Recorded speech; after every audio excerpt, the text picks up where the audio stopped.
ராமநாதபுரம் மாவட்டம் அம்மன்கோவில் கிராம மக்களை அருகில் இருக்கும் கிராமத்தினர் தொடர்ந்து தாக்குவதாக பாதிக்கப்பட்ட மக்கள் மாவட்ட கண்காணிப்பாளர் அலுவலகத்தை முற்றுகையிட்டு மனு அளித்தனர். அம்மன்கோவில் கிராம மக்களை அருகில் இருக்கும் பால்கரையை சேர்ந்த கிராமத்தினர் தொடர்ந்து தாக்கி வருவதாக தெரிவித்துள்ளனர்.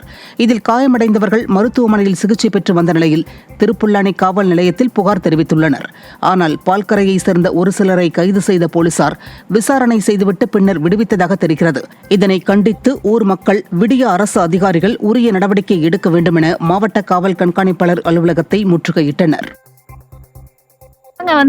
இம்மானுவேல் குருபூஜைக்காக போயிருந்தா சார். அப்போதைக்கு அந்த பால்கரை பசங்க எங்க ஊர் பசங்களை வீணாவே சண்டை இழுத்து அங்கேயே வச்சு சாமி கும்பிட போக விடாம அடிச்சுட்டாங்க. இந்த பிரச்சனை வளர்ந்துகிட்டே இருக்கு. எங்க ஊர் பசங்களுக்கு இது இம்மானுவேல் குருபூஜை செப்டம்பர் 11 நடந்தது. எங்க ஊர் பசங்களுக்கு உயிருக்கு பாதுகாப்பு வேணும். எங்கே போனாலும் இந்த மாதிரி பிரச்சனை நடந்துகிட்டே இருக்கு.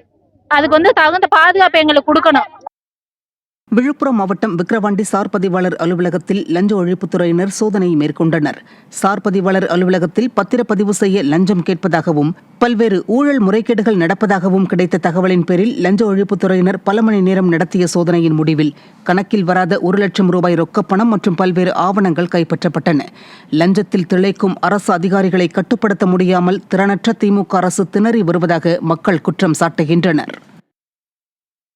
காற்றின் வேகத்தால் திசை மாறி இந்திய கடற்பரப்புக்குள் வந்த இலங்கை மீனவர்கள் 3 பேர் கைது செய்யப்பட்டனர். ராமநாதபுரம் மாவட்டம் தொண்டி கடற்பகுதியில் கடலோர காவல்படையினர் ரோந்து பணியில் ஈடுபட்டிருந்தனர். அப்போது காற்றின் வேகம் காரணமாக திசை மாறி இந்திய கடற்பரப்புக்குள் வந்த படகில் இருந்த இலங்கை மீனவர்கள் 3 கைது செய்து அவர்களை மண்டபம் கடலோர காவல்படை முகாமிற்கு கொண்டு வந்தனர். அவர்களிடம் முழுமையான விசாரணை நடத்திய பிறகே அவர்கள் திசை மாறி வந்தனரா அல்லது சட்டவிரோத செயல் உள்ளிட்ட வேறு காரணம் உள்ளதா என்பது குறித்து தெரிய வரும் என கடலோர காவல்படை அதிகாரிகள் தெரிவித்திருக்கின்றனர். கிருஷ்ணகிரி மாவட்டம் போச்சம்பள்ளி அருகே நெடுஞ்சாலையில் செல்லும் கழிவுநீர் வாகன ஓட்டிகள் மீது தெறிப்பதாக மக்கள் குற்றம் சாட்டுகின்றனர். குள்ளனூர் கிராமத்தில் கழிவுநீர் கால்வாய் அமைக்கப்படாததால் கழிவுநீர் கடந்த 3 ஆண்டுகளாக வெளியேறி செல்வதால் கொசுக்கள் உற்பத்தியாகின்றன. இதனால் டெங்கு, மலேரியா போன்ற நோய்கள் உருவாகும் என்று மக்கள் அச்சப்படுகின்றனர். உள்ளாட்சியில் நல்லாட்சி என்று விளம்பரத்தில் சொன்னால் மட்டும் போதாது, செயலிலும் இருக்க வேண்டும் என்று மக்கள் குற்றம் சாட்டியுள்ளனர்.